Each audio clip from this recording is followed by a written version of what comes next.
brothers and sisters, we've all turned up the radio to hear Brother Jimmy Lakey, from coast to coast and shore to shore. Now raise your voice, oh let us all, Jimmy Lakey, get out of bed, Jimmy Lakey, raise your voice, Jimmy Lakey, Lakey, hey, can't live without it with Jimmy Lakey, Jimmy Lakey. All right, top of the morning to you. How's everybody doing? Monday, the 28th day of April, year of our Lord 2025. I just asked producer Chad, I said, what happened to the month of April? I don't even know what happened here. It's suddenly disappearing and dissipating right in front of us, and we're almost done. I can't believe it. Almost May. Of course, I have been traveling this past weekend. Excuse me, I gotta hit the cough button here. A week later, this cold has not left me, so I'll get hoarse here by the next 15 minutes. I'm telling you, the fascinating thing is I've been this is the first weekend in a month that I have not been out of town. So I'm looking at the calendar going, when did it become end of April? I thought we were still in April, but no, it's not April at all. Anyway, good to have all of you here on the program. It's the Lakey Streamcast and Podcast. Glad to have all of you tuned in this morning. And if you are missing out on any of the comments, if you're listening to me talk and you wonder why I'm reading stuff off the screen or this random comment, that's because you're listening on the podcast version, which is on all the podcast platforms. And all of you can comment on the program. Facebook, you make a comment, it shows up in the studio right there. There's Shyla that says aloha from Kona, Hawaii. Aloha to you, Shyla, in Hawaii. What time is it in Hawaii this morning? She's either Shyla's an early riser or Shyla has not gone to bed yet. Rich says, good morning from the Missouri Ozarks. Good morning in the Ozarks. Nice to have you. I saw the Jameson said hello from Arkansas. So people chiming in throughout America, and you're welcome to do that as well. And if you're listening on the podcast version, which is pre-recorded, not live, then just know that we love you. We're glad to have you here. What was the most intriguing story of the weekend for you? Tomorrow, I believe, marks the 100th day. President Donald J. Trump's second term. We'll talk about that probably tomorrow, give him some grades. So we'll discuss a little bit more of that indeed. The Shedeur Sanders thing, the NFL draft. I always liked the NFL draft. And I've never been, ever since Coach Prime, as he likes to be called, Deion Sanders showed up in the University of Colorado in Boulder, never been a huge fan. There may be an I in the word Deion, but there's not an I in the word team. And yet he has always been a coach and a player that always made it about him. And I don't like that. When it comes to football, I like it being about the team, not about one individual. So nevertheless, I don't talk a lot of sports and football at all, but he has a son named, his son's name Shedeur. And Shedeur was supposed to be a top 10 draft pick and didn't go until the 144th pick, I believe, in the fifth round of the draft pick. And his slide finally ended when the Cleveland Browns picked him up. But it's no honeymoon in Cleveland, because even though Shedeur, who introduces himself as, hi, I'm the legendary Shedeur Sanders. You want to talk about an arrogant jackass. When you have to, if I logged onto this program every day, and even though we have some sarcasm and some humor, I would never introduce myself in a serious fashion as the legendary Jimmy Lakey. I think that would be narcissism at its best. And yet the Shedeur Sanders decided on his Instagram feed and his Twitter feed, after he got drafted by the Cleveland Browns, to say, hello, it's the legendary Shedeur Sanders. And I'm like, you need to really get over yourself. At some point, someone needs to smack you on the head. And they probably should have done this as a child. And they probably should have told you, settle down and just work hard and put your nose down to the grind. But instead, he's built this legacy in his own mind of himself. And he introduced himself on the Twitter feed. I'm the legendary Shedeur Sanders, just drafted by the Cleveland Browns, and I'm going to lead this franchise to victory. Well, if you can lead the Cleveland Browns franchise to victory, first of all, good luck and God bless you. You probably deserve accolades. But second of all, you don't even have a sure spot on the roster. This is the unheard part of the story. The Cleveland Browns had already drafted a quarterback that they liked more than Shedeur Sanders before they drafted Shedeur Sanders. The Cleveland Browns also have 3 other quarterbacks besides their 2 new draft picks. So they have 5 quarterbacks on their roster. And so somebody's got to go. Hey, hey, ho, ho, somebody's got to go. And the question becomes, is Shedeur Sanders trade bait? Not sure the answer of it. But I think when you get drafted into a situation where you're like not really a risk because you're at 5th round draft pick and they have 4 other quarterbacks already coming on the roster, you're not necessarily the one that's going to, quote, lead the franchise. But in his mind, he wants to lead the franchise. Listen, I coached my son in Pee-wee football and in middle school football up until the 8th grade. And I would not necessarily say I was easy on him. I think I was very fair-minded. But the best thing that happened to my son is that when he got to high school, I resigned from coaching and sent him off to the high school coaches and said, teach my son to do football without his dad looking over him as the overseer. And I'm telling you, that's exactly the worst thing that ever happened to Shedeur Sanders, is that he followed around his daddy in high school, and then he went to college at Jackson State and then the University of Colorado. So I hated the kid that thought he was a first-round draft pick, goes into the 5th round. But I also hated that America has to put up with an ego and arrogance that decides that it's okay to somehow walk out there, and while you profess the name of Jesus, hallelujah, you also call yourself the legendary one. I'm sorry. I got a problem with that. And so good luck, Cleveland. God bless you. And we will see how that all works out. But anyway, watching that, everybody was fascinated by the whole slide of Shedeur Sanders. Fascinated by it. They really, I can't believe he's going. So here's what I have a question for you. Why is it that you couldn't believe he went so low? The reason all of us thought he was going to go high is because you had these pontificators in the news and commentators on ESPN telling you that Shedeur Sanders was going to go very high in the draft. And he did not go high in the draft. But did you put your own data together? Most people that were panicked out there thinking that Shedeur was getting the shaft were people that were heard by the media. And Shedeur Sanders is a media creation. That's who he is. He's a media hype creation. And those had heard the media tell you, well, he won this award, he did this, and he's going to be a top tenor. And yet the football coaches looking at him were saying, yeah, he's not a top tenor. He's not being a first rounder. So anyway, watch that. I know in Colorado where I was at, it's been a very, very big top story. A lot of folks talking about the slide of Shedeur Sanders in the NFL draft. Now, there was a prank call. Let me see the prank call. The prank call happened. This is kind of cruel and unusual, but it's college football. There's rivalries involved in the college football. I think it's kind of funny. There were some prank calls. There was evidently on video because Shedeur Sanders doesn't go anywhere without his own video crew following him around to document his life. Shedeur Sanders is like Kardashian when it comes to so he's a tabloid star is what he is. So the video cameras are following him around, and they hand him a phone, and somebody says, hey, it's the general manager of the New Orleans Saints. And it wasn't. It was not the general manager of the Falcons. I think he said that the Falcons. Oh, yeah. Oh, it was the son of the Atlantic Falcons coach that owned up to a prank. Evidently, Shedeur Sanders' number, if he got his number somehow from his dad, and Jax Ulbrich, the son of the Falcons defensive coordinator, Jeff Ulbrich, issued a statement on Instagram apologizing to the former CU star. He said, on Friday night, I made a tremendous mistake. Shedeur, what I did was completely inexcusable, embarrassing, and shameful. I'm so sorry I took away from your moment. It was childish and selfish. I could never imagine getting ready to celebrate one of the greatest moments of your life, and I made a terrible mistake, and I messed up that moment. Thank you for accepting my call earlier today. I hope you can find it in your heart to forgive me.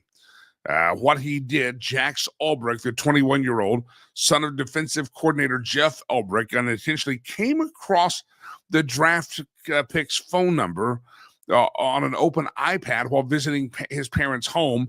He wrote the number down to later conduct a prank call. And he conducted the prank call and said that he was a general manager and we're about to draft you, but oh, never mind, you need to keep on waiting. They videotaped the interaction. I thought it was kind of funny, but it is kind of cruel. That's just the biggest moments of a guy's life, a man's life, and you prank him on that. And so anyway, if you haven't seen it, that's interesting. But the mea culpa is out there, and it happened to be a frat boy who goes to school in Florida. But his dad is an assistant coach for the Atlanta Falcons, and that's how they got the phone number. If you haven't seen the prank call, it's okay. I mean, Shedeur Sanders should like the prank call. It's just more publicity for him, and that's really seemingly all that Shedeur Sanders is in it for. Like his daddy, there's no I in team, but there's an I in Dion, and there's no I in Shedeur, but there could be because it's all about the I. And that was the rumor on the street. I had friends in the NFL that looked and said, yeah, this is a third-round draft pick at best. And other people just talking about the arrogance and the narcissism. And you're going to show up, you have to earn your place on the team and not just because of who your papa is. So anyway, there's your Shedeur Sanders comments of the day. Because that was a big story over the weekend. The slide of Shedeur Sanders, and yet was it really a slide, or did he go exactly where he should have been? And was he overhyped by people like Mel Kiper and these jackwagons that show up on ESPN and tell you that they're the prognosticators and tell you that their mock draft is the most accurate, and yet they screwed that one up on Sunday and Saturday and Friday. They really screwed that up. All right, the prank callers have been identified. The Pope's funeral. Anybody go watch the Pope's funeral? I was heading to bed on Friday evening, and I realized I'm just an hour or so away from the start of the Pope's funeral. And I said, well, maybe I'll start and watch a little bit of it because it's, funeral's never fun to watch in the first place, let alone watching the rerun because it was going to record on the old DVR. And I stayed up for a couple of hours past my bedtime, well past my bedtime, watching the funeral of the Pope. And fascinating and not all that exciting. I don't think there's any earth-shattering moment there, but the tomb of the Pope has appeared. It is now, you can go to his tomb in the public of the place where he was buried, and Roman Catholic faithful began visiting his tomb already on Sunday, filing past a simple white tomb in the St. Mary Major Basilica a day after he was bade farewell by the powerful the world and a crowd of hundreds of thousands. So if you miss the funeral, well, you can go visit the grave if you want to. A single white rose was placed on the tomb that said Franciscus, the Pope's name in Latin, and a light cast its warm glow over the tomb, and a reproduction of the late pontiff's pectoral crosses on the wall above it. People were filing past it. It's not in St. Peter's, where a lot of things are. This is in a different basilica, and this is where Francis wanted to be buried. So he's resting in peace, and they have said the conclave. I still did not watch the movie Conclave. I thought about watching it last night and realized I probably didn't have time to watch it. But I want to see the movie that hit the theaters a couple of months ago called Conclave. It's skyrocketing in the downloads. Everybody's watching it now to find out what might be happening in the papal conclave. But that is set to begin on, I believe, May the 7th, I think is when they've said that. May the 7th, the cardinals will get together, and every cardinal that's below the age of 80 will get to cast a vote as to who the next pope is.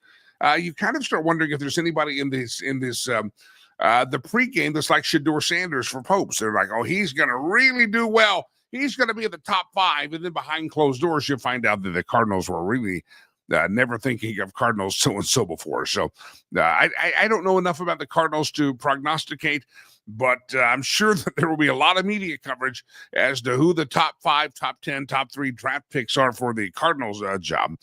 And then you'll find out that they were all wrong and they're all Shedeur Sanders types and they got to pick somebody else. So the papal draft is coming up starting on May the 7th. So 9 days away, I believe. 9 days away will be the papal draft, and they will meet behind closed doors and they will choose the next pope. And let's hope that they the prognosticators get this thing right, as opposed to saying that, Shedeur Sanders is a top draft pick.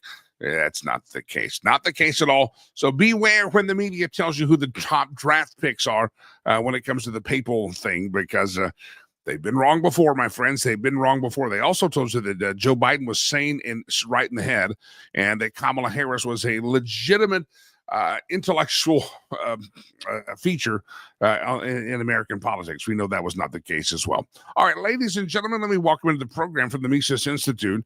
His name is Murray Sabrin. He's been with us before. Murray's a great friend of the program. But before I do this, let me also remind you, if I can, that it is the absolute positive time that you need to get your AC checked out. We'll talk more about them later. But I have the air conditioning pros, the heating pros at 1 Hour Heating and Air Conditioning. They come to my house on a regular basis, twice a year, and they do the preseason tune-up. And now that we're heading into the spring months, I will have them out this week, probably, if not next. I got to fit on the calendar to do the preseason tune-up and make sure all functions of my air conditioning units are working properly at the House of Lakey, so that on the hottest day of the year, things don't go poof. So 1hourheatandair.com. I call it the tune-up. They call it a maintenance check. But whatever the case may be, get on their schedule. 1hourheatandair.com/Jimmy Lakey. 1hourheatandair.com/Jimmy Lakey. 1hourheatandair.com/Jimmy Lakey. 855-1-HOUR. Make sure you tell them that Jimmy Lakey is talking about him on the program today. Murray Sabrin joins me from the green room, the virtual green room, we call it. He jumps here on the stage. He's with the Mises Institute, and we've talked to him before. He's also the Emeritus Professor of Finance at Ramapo College of New Jersey. Murray, welcome in, sir. How are you? Great to be back with you, Jimmy. Hope all thing is good in your part of the woods. It is very much good. I appreciate you hopping on here. Let's talk about the economy. We're about 100 days into the president's second term of office. As you watch the economy and you watch all the things that are happening in Washington, you watch the markets go up, the talk of tariffs. Just give me, first of all, we'll dive into some deeper topics here, but give me your, analysis of what we've watched over the last 100 days. There's been a lot of activity. Well, from my perspective, the tariff proposals of Trump are really counterproductive. We have a great country because we have a free trade zone called the United States of America, where goods flow seamlessly from one state to another. We should do that internationally. That would make goods flow seamlessly from one country to another. And Trump should get on the air and say, we believe in free enterprise and limited government and low taxes or very few taxes. And therefore, we're going to open up America to trade. And so people, if you want to come to America, the other thing he could do is get rid of the corporate income tax, which would make the United States the most attractive place in the world to locate a business. That would reduce taxes by $530 billion, which is what the government takes in corporate taxes. We can cut the budget by $530 billion easily. I'm not that far from Mar-a-Lago. I can get an invitation from Trump and he can invite me, and I can show him how we can cut the federal budget of more than $7 trillion by 7%, which is not a big stretch to reduce the size of the federal government. It's bloated. We know that. DOJ is trying to look at that. But what we need to do is have a constitutional federal budget, which is what I wrote about in a Mises Institute article last month, toward financial independence and a constitutional federal budget. Trump needs to use the bully pulpit of the presidency to make the case for free enterprise. He's a businessman. He knows that free enterprise is the best way to increase income, increase wealth, reduce poverty.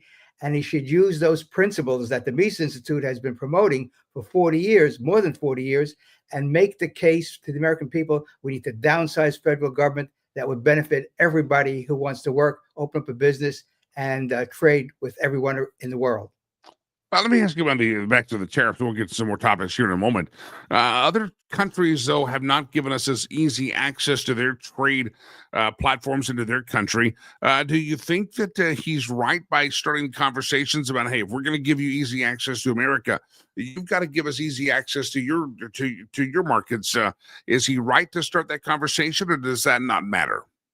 This is a very important point. Since the 1930s, when Hoover and Roosevelt tried to deal with the economic downturn, and they got heavily involved in the economy, the federal government, and particularly the President of the United States, is not responsible for the United States economy. That's heretical in today's environment.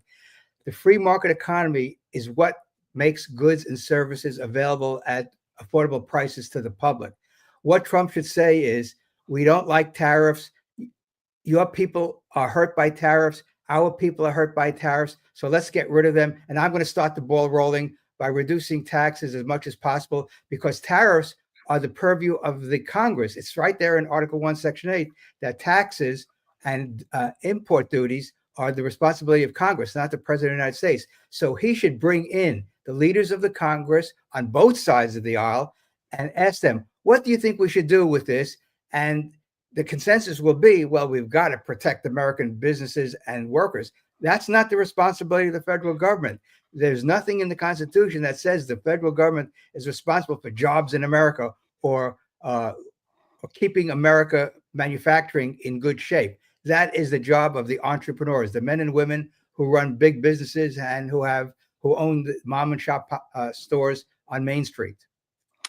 Murray, let me ask you this. We've often heard the phrase, and I know you've written about this, the rich get richer, the poor get poorer. It seems as if in the last year or so, that's actually been the case. The rich have gotten richer. I have a story here that the $1 trillion of wealth was created for the 19 richest U.S. households last year. Most of them, average Americans on Main Street, don't feel like they're getting richer. They're just trying to still figure out if the price of eggs are going to stay down, because they have come down. Talk about this phenomenon, if you will, that the rich have gotten richer in the past year.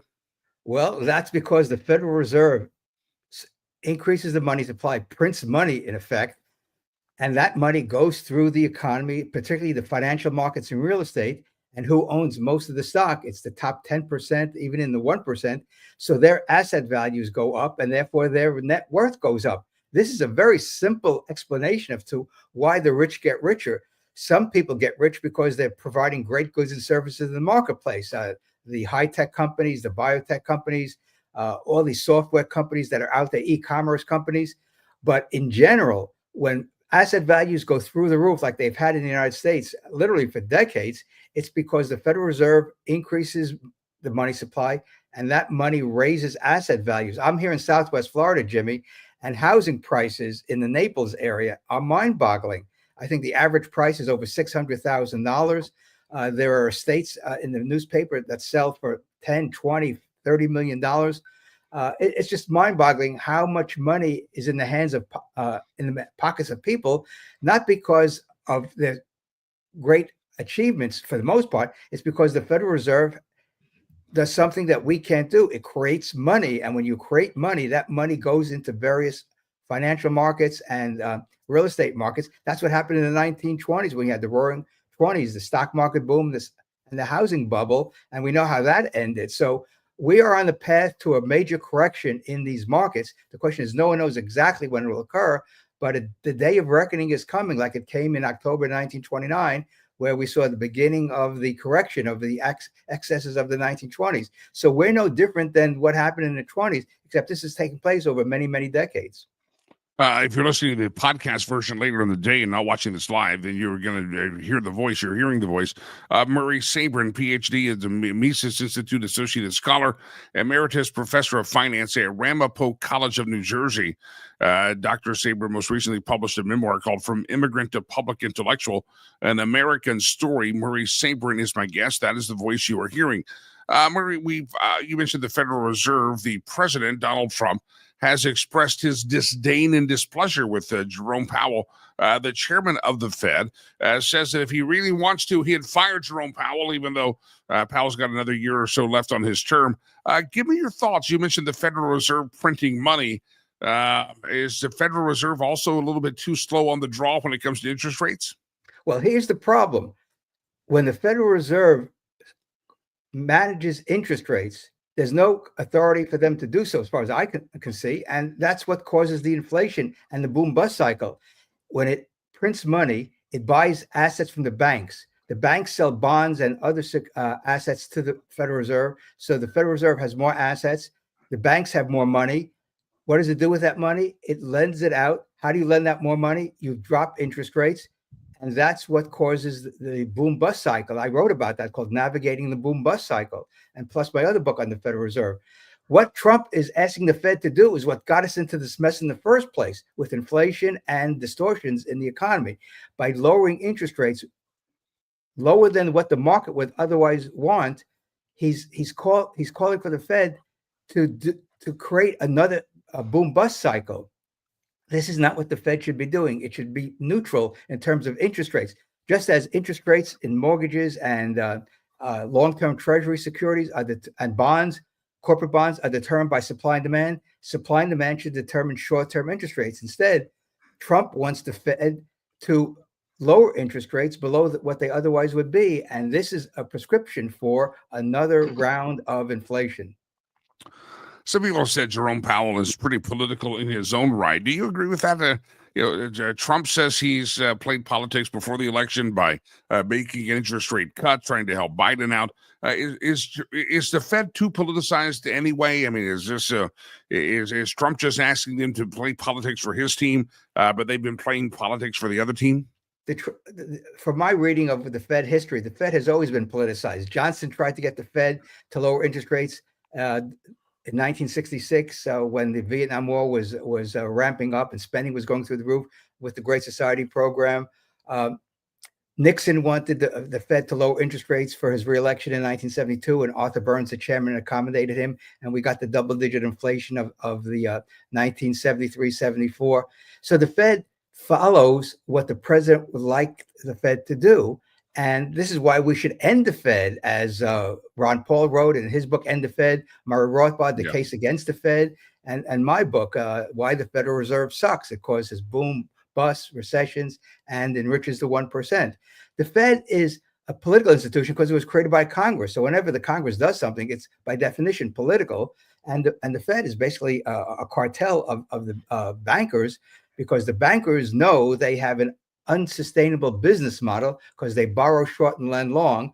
And in the 19th century, that created banking panic. We had panics throughout the 19th century because banks overextended themselves and people got worried. They ran to the bank to get their gold or silver out, and the banks didn't have enough gold and silver in the vaults because they loaned them out, and you got a bank panic. So this has been part of American history. Then the bankers got together in the early part of the 20th century to create the Fed. The Fed is a creation of Congress, and therefore the Congress, if it wants to do something, can determine what the Fed's policy should be in terms of don't create any more money. We don't need more money in the economy. What we need is more savings and investment, and therefore that would give us greater prosperity. Murray Sabrin is my guest again, Mises Institute. We'll talk about his latest writing, his Substack as well. Murray, let me ask you this. It seems like we're talking, hear people like Rand Paul talk about abolish the Fed. You've talked about it. Get rid of the Federal Reserve. You have Donald Trump wanting to get rid of the Internal Revenue Service and go to a day of tariffs again in America, which we used to have. It seems like there's a lot of people opining for the economy and our fiscal structure in America to go back to the way of yesteryear and get rid of some of these modern edifices, such as the IRS, such as the Fed. Is that even possible in America to do these two major things here, at least?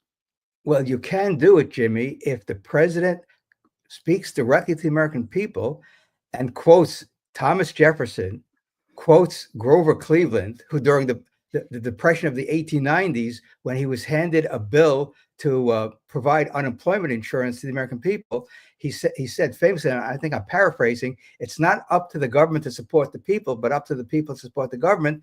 Fast forward to 1961, JFK's inaugural address, when he said, ask not what your country can do, ask what you can do for your country. That to me means become financially independent. That's what my hat says, make Americans financially independent, MAFI.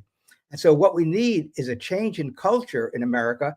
That is not easy to do because the media, a lot of academics are in favor of a big government to provide people with benefits, but the government can't provide benefits unless it first taxes the people or borrows the money, which is a prescription for financial irresponsibility. So again, we have to have a cultural shift in America, which is not an easy thing to do. That's why I'm doing what I'm doing, getting on podcasts. So I appreciate being here with you, getting on radio and TV and explaining to the audiences out there, we need to have a reset. We need to go back to the principles of the Declaration of Independence, which is about the American people having the right to life, liberty, and the pursuit of happiness. To me, that means a free market and limited government.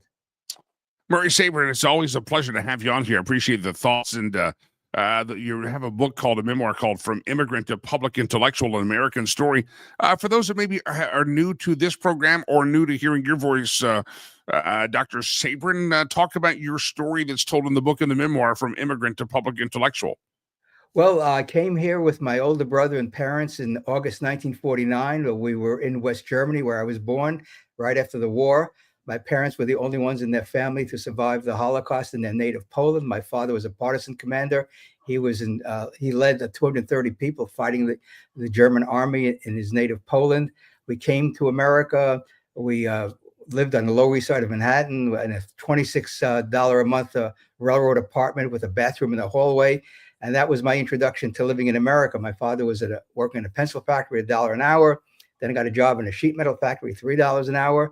And I went through the New York City public schools, went to the Hunter College in New York City, studied history, geography, and social studies education, taught in the city schools for a few years, decided that this was not going to be my future. And I went to graduate school in 1972 and got a PhD in economic geography and taught at Ramapo from 1985 to 2020. And I've written 6 books. You can see them in the back of me. 2 books on healthcare, 1 book on how to create a tax-free America for the 21st century, my memoir, and how to reform the healthcare system, which is a total mess. We're spending nearly $5 trillion on healthcare. We could probably spend half of that and have much better outcomes than today, given the health of the American people. It's really a horror what's happened because of government intervention in healthcare, education, housing, you name it. Every time the government touches something, it gets more expensive and the quality declines. So again, free markets, limited government, the vision of Jefferson, Jackson, Grover Cleveland, Martin Van Buren, all the great presidents of the 19th century that told us, keep government limited, keep it small, keep it rational. Don't try to take money from people and give it to other people, and mind your own business, as George Washington said in his farewell address. We should have commerce with all and peaceful relations with everybody. And that's a prescription for peace and prosperity. The voice of Dr. Murray Sabrin. Again, the latest book is called From Immigrant to Public Intellectual, An American Story. It's his story. We'll tell you about a Substack here in just a moment. Murray, you mentioned being down the road from Mar-a-Lago, where tomorrow, I think, marks the 100th day of the second term of President Donald J. Trump. You've written on healthcare. You've written about the Federal Reserve. You've written about a tax-free 2000. You've written about the rebirth of American liberty. If Donald Trump called today and said, Dr. Sabrin, please come down to Mar-a-Lago, you're going to have a one-on-one session, and Donald Trump's going to take vigorous notes of everything that you say, what would be the top points that you would advise him moving forward in the next 100 days of his term? What do you think he should be focused on the most, sir? He should say to members of Congress, to everyone in his administration, we've all taken an oath to uphold the Constitution. Article 1, Section 8 tells the legislators and the president what they can spend money on, and most of the things that the federal government spends money on are not authorized. So let's begin the process of creating a constitutional federal budget where there's no pain involved. And I've written about this in my Mises Institute article toward financial independence and a constitutional federal budget. He should make the case of downsizing the federal government, cutting taxes, cutting spending. This way people have more money in their own pockets to do what they need, because the theme of my cap is we have an unfinished American Revolution. We had the political revolution in 1776, which took 7 years and a bloody revolution. We could do a bloodless revolution by making the American people financially independent. And that means a much smaller government than we have today. And I would outline to him, I have my notes here because I'm doing a private webinar at 2:30 today, and I'm telling the members of how we can do this and what Trump needs to do. And he's got the bully pulpit, and unfortunately, he's speaking in sound bites and not addressing the key issue as far as I'm concerned. And I've been involved in these issues for nearly 50 years since I started writing about this in the mid-1970s. And now the chickens are coming home to roost, where we have a $36 trillion national debt, a $2 trillion deficit as far as the eye can see, and spending money that is not authorized. So, and of course, having an institution that prints money. We can't print money. Therefore, the federal government, the Federal Reserve should not be able to print money. So again, the basic premise, Jimmy, is if we can't do it as private citizens, if corporations can't do it as a business, then the federal government can't do it. And so that's my basic message to Trump is create the conditions for financial independence in America. Murray Sabrin, PhD, Mises Institute Associate Scholar and Emeritus Professor of Finance at Ramapo College of New Jersey. Murray, you also have a Substack. I'll let you plug that as well. The name of your latest memoir published is From Immigrant to Public Intellectual, An American Story by Murray Sabrin. Murray, if folks want to follow you online, read the Substack and all of your writings in the Mises Institute, where do they go? murraysabrin.substack.com. My latest Substack, I linked to several interviews that I did, and I keep on writing about honing this message. Do you know how people accept the message, Jimmy? Repetition. You say things enough times, people will start to say, "Wait, I haven't thought about that. Let me think about it." So let's really have a discussion about having a much smaller federal government, and that's what we need to do, is have this national discussion.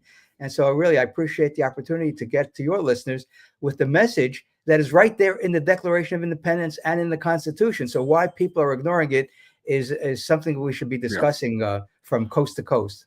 Once again, the Substack address is murraysabrin.substack.com.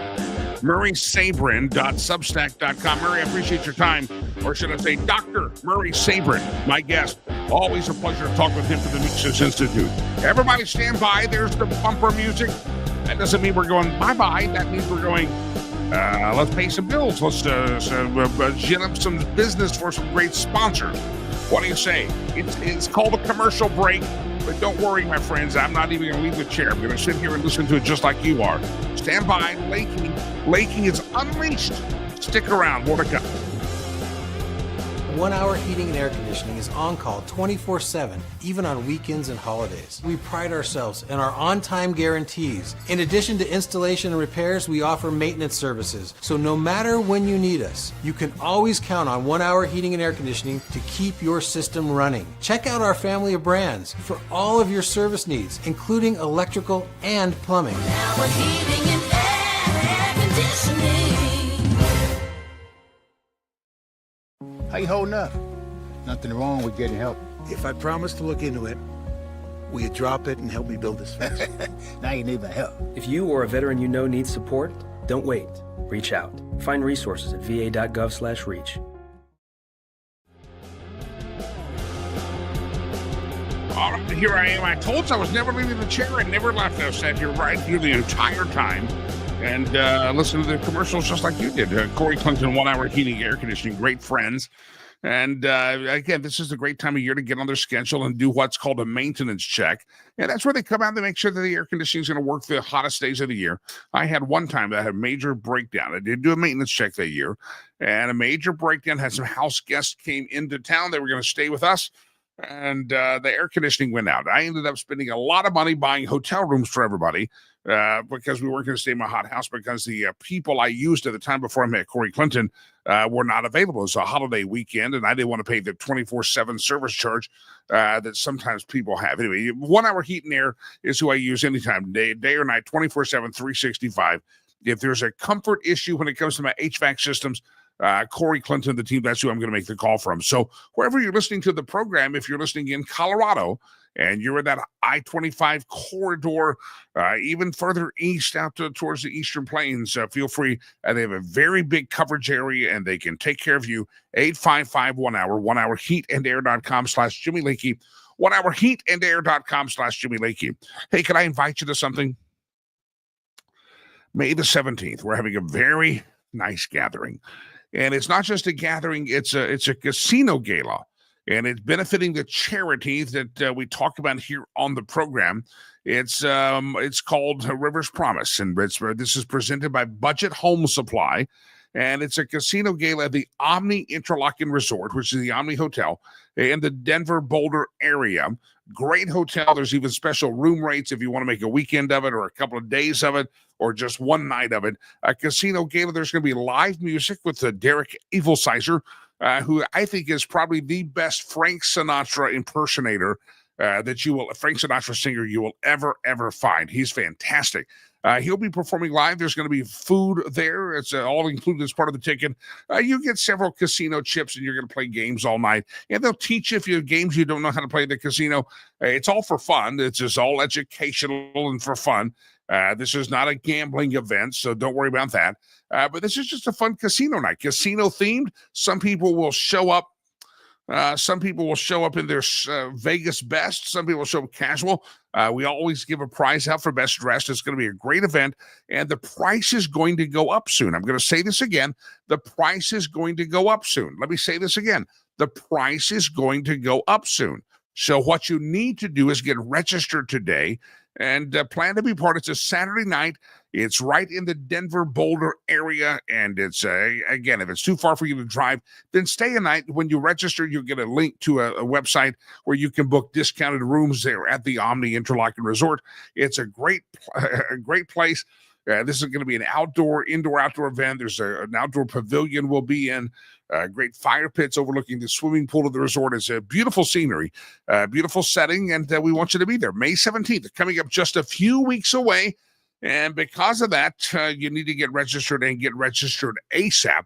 Again, prices are about to go up. riverspromise.org or riverspromise.com. You will see a shot of the screen at the very top that will say register, check out our latest events. And this is where you can register. We would love to see you there. All right. I saw them earlier that New York is also watching the program. We've had Hawaii, Missouri, Ozarks, Arkansas, New York. Of course, a lot of you in Colorado. We always love to hear where you're coming from. Star says New York is in the house. Well, New York is in the house, and we're glad to have you in the house. And wherever you're listening at, we appreciate it, especially if you're listening later in the program, or later in the day, and you're on the podcast platforms. This is what I'm doing right now is a live stream, but it will go up as a podcast on all the platforms, iHeart, Spotify, etc. It's 4 a.m. in Hawaii. We saw that 4 a.m. because Hawaii checked in. They said, good morning from Hawaii. And I'm like, what time is it in Hawaii? It was 4 a.m. And so I don't know if that person had either not gone to bed or they were waking up really early, but glad to have you here. But if you are not watching it live and you're just listening on the audio version, you can always watch us live on the YouTubes, the Rumbles, the Facebook feeds. We're on several of those, X out there as well. Always love to have you watch it live. But if you can't watch it live, don't forget, all of your favorite podcast platforms, we now have this show up, and it airs later in the day. And by the way, if you caught the show when we first began, Trump's about to have his first 100 days in office. I think producer Chad are about to have our first 100 days of broadcasting together, this streamcast and now the podcast. And we started off with the Patreon page where there were certain interviews that you had to pay to go hear.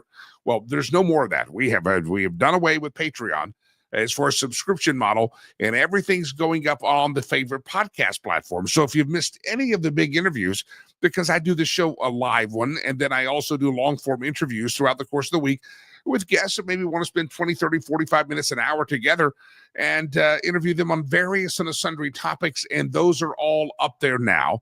They are moving slowly from the Patreon page, and it's all free. It's available for you. Just search Jimmy Lakey Unleashed on your favorite podcast platform. Again, search Jimmy Lakey Unleashed. All right. And find me there. Like it, subscribe it.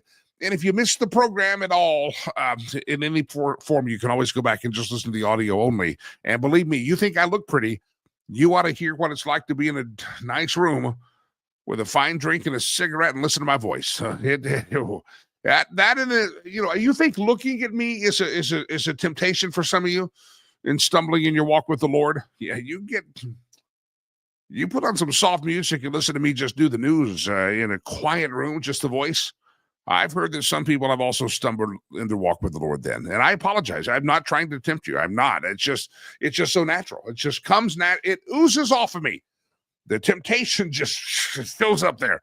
And whether it's looking at me, and I know some of you are stumbling right now, close your eyes. Don't look. Don't think those thoughts.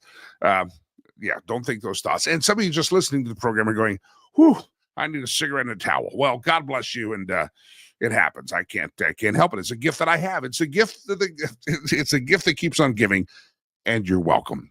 I mentioned earlier Shedeur Sanders, and it's amazing how everybody had an opinion about Shedeur Sanders. And teams are racist. They're not picking Shedeur. I'm like, you do realize that everybody else who was getting picked ahead of him were not necessarily people. They were not crackers.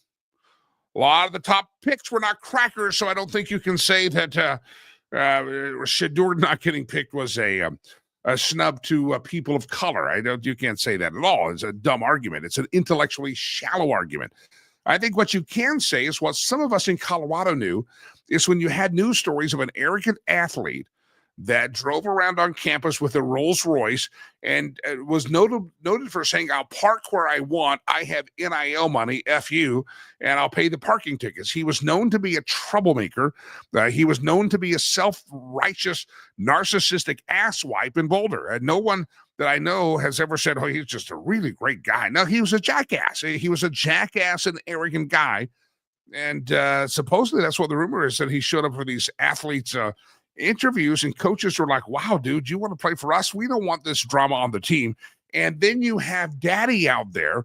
And again, I have people say, well, Dion used to play for the Dallas Cowboys. I said, we didn't like him as a Dallas Cowboy. Again, there's no I in team, but there's definitely an I in Dion.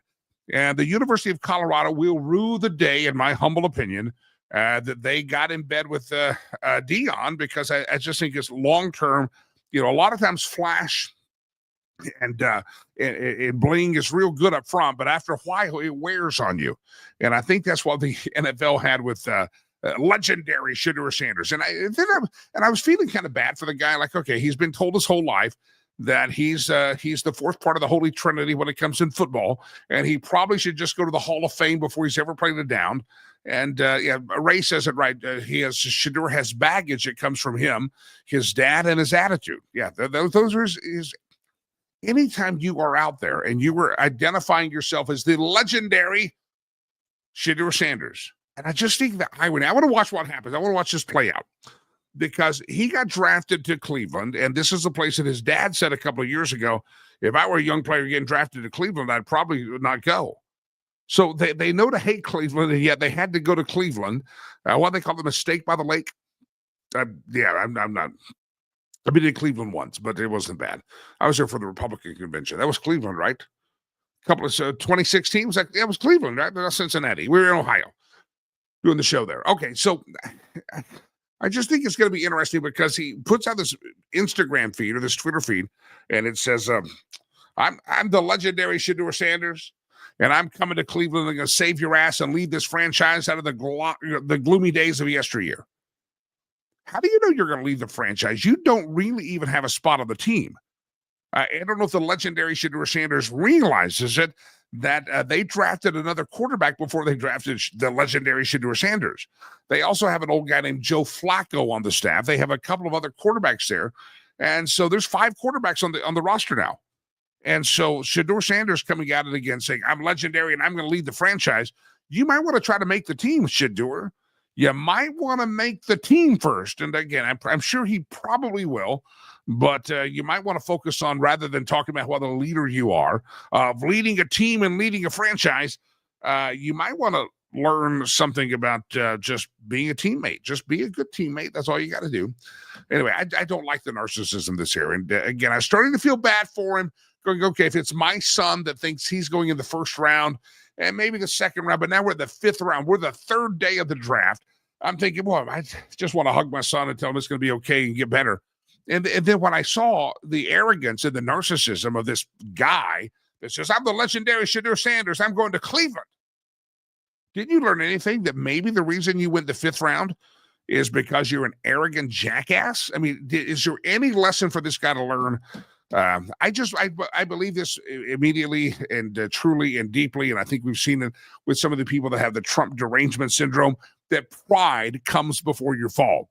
And sad to say, I have a feeling that the pride and the arrogance that continues will come before the fall of some of these people. Though it's sad.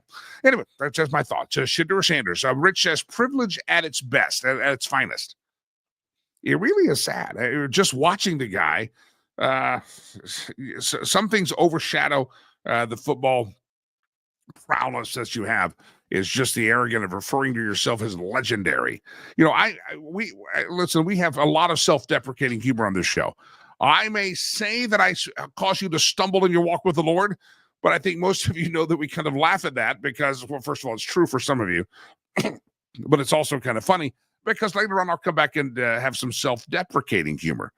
That's okay. I don't think the Sanders family knows what that is. So anyway, God bless them. I wish Shedeur the best, but I appreciate all of you jumping in on the topic of conversation. The media. The media's liars, right? Again, one of the reasons that I think you have to be very careful about watching the media is why is it that most people in America thought that Shedeur Sanders was going to be a top 10 draft pick? Because the media told you so. Because ESPN or Fox Sports News or whatever local talk radio show you listen to with some overweight dude with a beer belly and might have played professional sports back in 1976, but they seem to know all the things out there, and they tell you that Shedeur Sanders is the best you've ever seen. And then you have an overhyped daddy that says, hey, so good, we're retiring his football number at the University of Colorado. Well, a lot of times the media lies, and they lied to you maybe about a potential athlete. A lot of them have lied about Donald J. Trump. And evidently there was a gathering of the White House Correspondents' Dinner on Saturday, and it wasn't much of a big deal. There's so many other things with the Pope's funeral.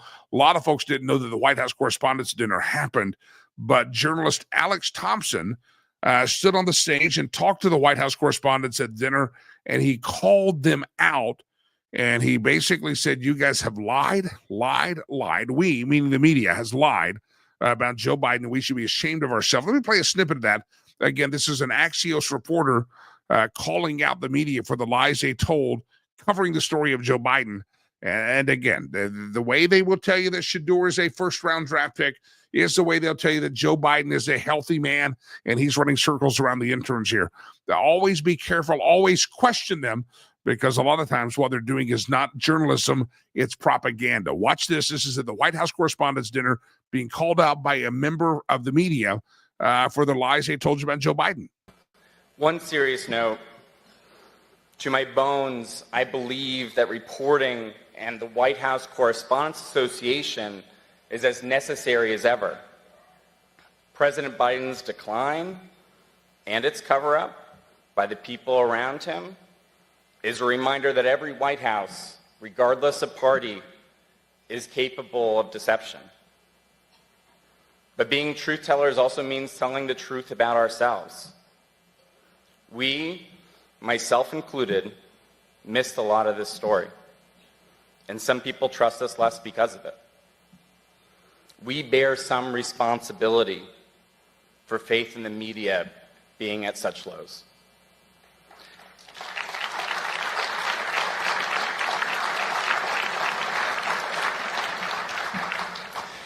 I say this because acknowledging errors builds trust, and being defensive about them further erodes it. We should have done better. I believe our mission is vital in a world where people are struggling to figure out what's true, and people with power are not telling the truth. That's the Axios reporter Alex Thompson telling the media, hey, we bear some shame in this. You know, the White House lied to us, and any White House of any party can lie, and they're going to put their spin doctors out there. But we, the White House correspondents, guys, we covered up old Joe Biden, and we didn't push Karine Jean-Pierre, and we have some burden to bear in that. And to that I say, hear ye.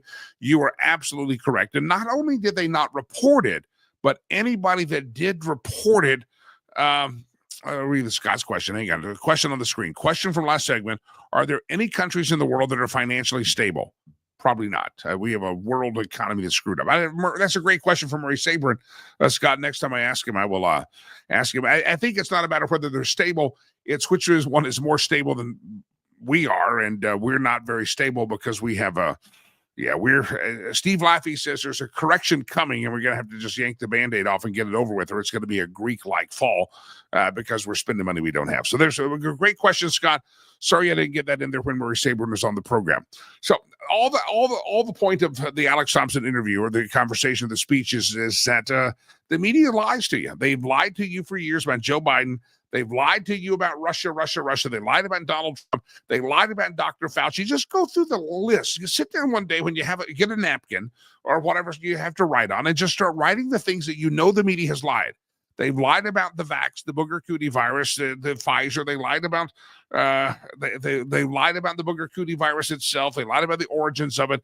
Dr. Fauci was allowed every day to promulgate lies. And if you questioned old Dr. Fauci, the little effer, You were called a conspiracy theorist. I mean, there's so many lies that just in the last 5 or 6 years, the media has gotten spun up in, and they weren't lies as if they were investigating. They said science is settled, and we cannot question these items. And then when the people that questioned them turned out to be right.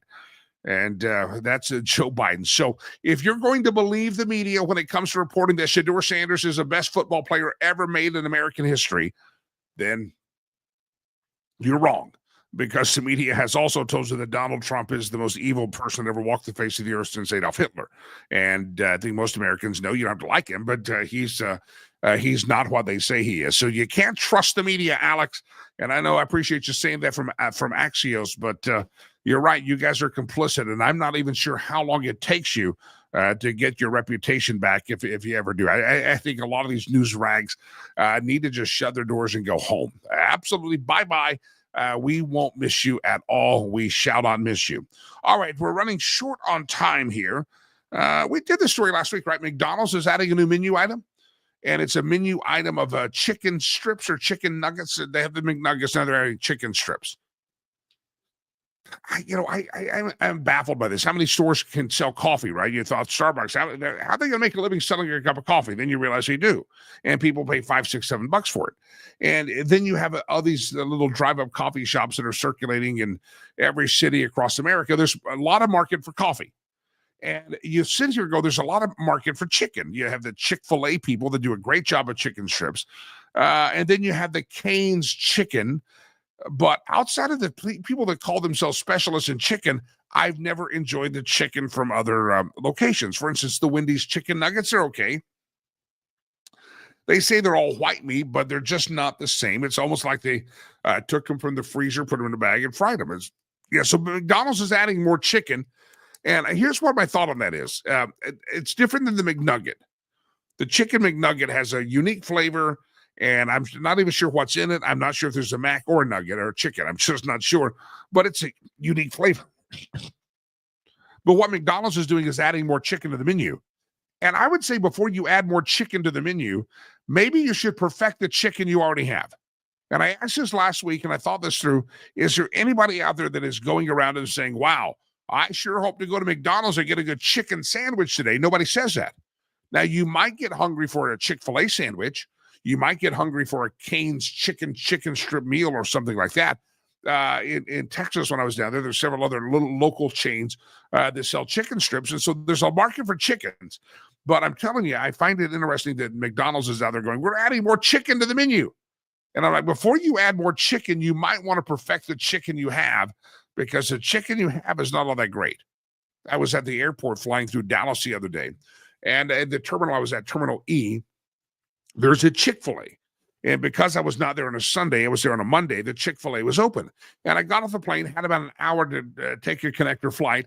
And I said, Chick-fil-A sounds real good. So I go down and get a Chick-fil-A sandwich. I got the spicy chicken. The spicy chicken. I get a spicy chicken deluxe is what I got. And I'm sitting there going, if I would have got off the plane, they said, oh, there's McDonald's down there, I would not have said, oh, wow, I've been wanting a chicken sandwich, a spicy chicken from McDonald's. I would have done that.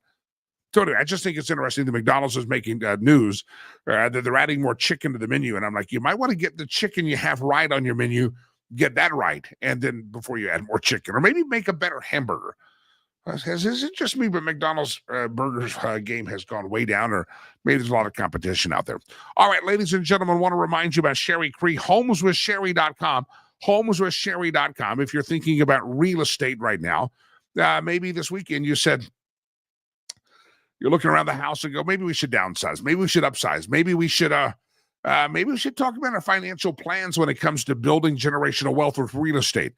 Whether you're ready to buy or sell now, or whether you're just kind of feeling out what the next 6 months, 12 months, 13 months could look like for you, why don't you have a conversation with Sherry Cree, homeswithsherry.com, homeswithsherry.com, anywhere up the I-25 corridor, whether you're far north up in Wellington and Windsor, or maybe you're in Fort Collins or Greeley, or maybe you're in Loveland, or maybe you're further down south with Broomfield, or maybe you're in Castle Rock, that I-25 corridor. Maybe you're out there in the land of Aurora and you're saying, Parker, Can Sherry help me? The answer is yes. She'll have a great conversation with you. And if you're a first responder, military veteran, you serve the country, she will take a ding off her own commissions and give you a better deal. And she will also, my friends, anybody out there, if she makes a sale or transaction, she makes commission, she donates a portion of her commissions to the charity of your choice. Sherry Cree, she's not just wanting to sell your home like tomorrow and say, see you again in another life. No, she wants to be your realtor for life. And she does everything she can to earn that trust, earn that respect, so that when it's a real estate transaction you do this week or when you do next week or when you do next month or 5 years from now, you're going, I got to call Sherry. She's my lady. Homeswithsherry.com. Have a conversation, a consultation.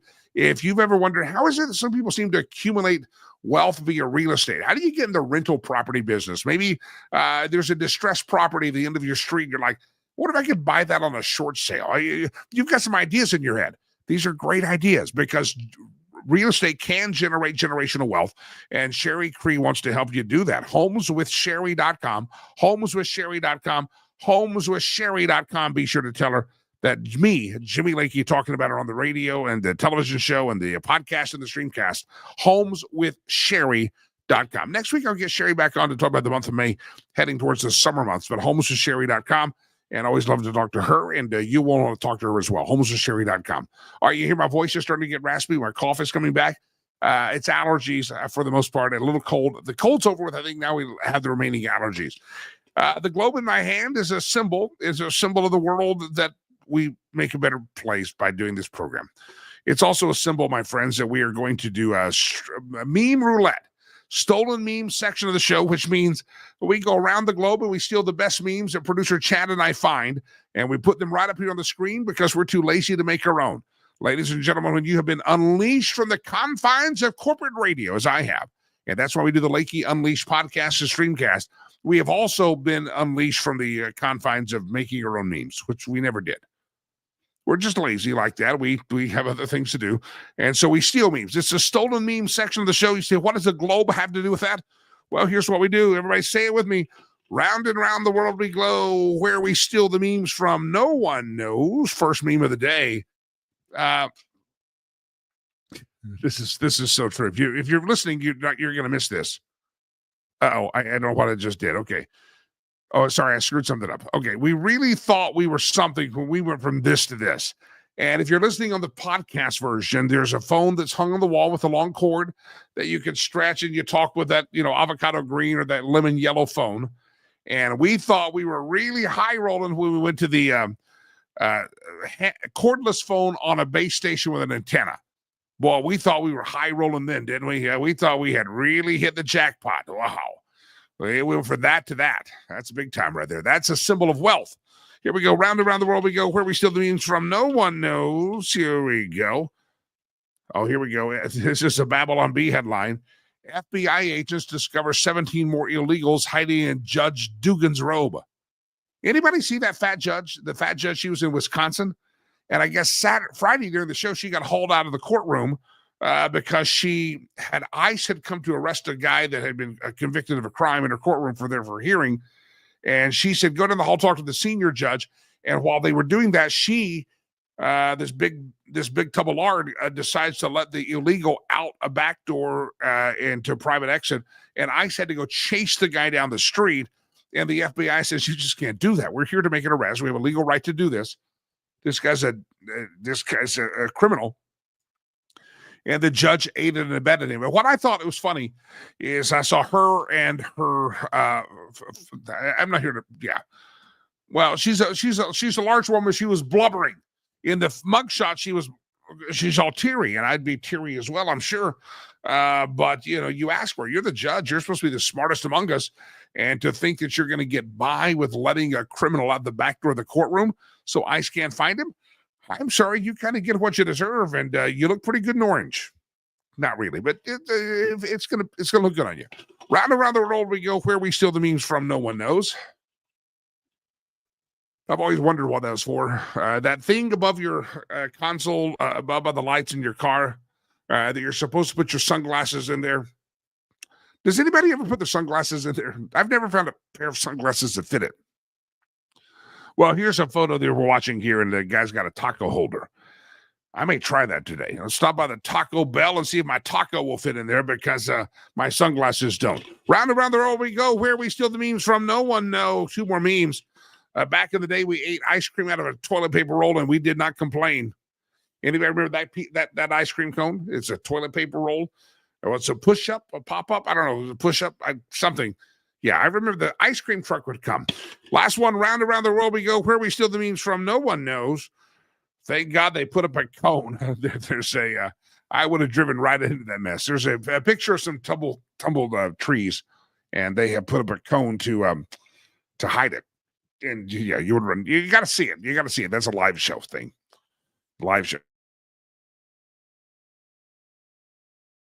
I had to hit this is a problem. I can hit the cough button, but I got to get myself off screen. I'm sorry. It's a cold. I'm fighting this thing as best I can, taking all the vitamins and the airbornes and the vitamin C's I can. And it's just the allergies in the air. The cottonwood is flying and the pollen is out there. And I'm trying not to cough in your ear. So I apologize for the visual there. But if you're just listening to the show, you didn't notice it. If you're watching the show, you probably saw me coughing, but I didn't cough at the screen because they want to launch anything at the cameras. All right, ladies and gentlemen, don't forget, register. Our casino gala is coming up here real soon. It is May the 17th. Prices will go up. If you have not registered, register. There's still some sponsorship opportunities. Sponsor a whole table. That means you're going to buy a table. We're going to recognize you for buying a table. You put 7 of your closest friends at that table. So that'd be good. All right, I'm going to start coughing, so let's go. I'm out of here. Lakey's here, and I'm done selling the casino night because I got a cough I'm holding back. It's Lakey. Good morning. I'm unleashed from the confines of corporate radio, and yet I've got the allergies. I apologize for that. RiversPromise.org, RiversPromise.com, RiversPromise.org. Go see us and sign up for that casino night, May 17th. I'm Jimmy Lakey. God bless you. God bless America. Jimmy Lakey, I'm out of here. I got to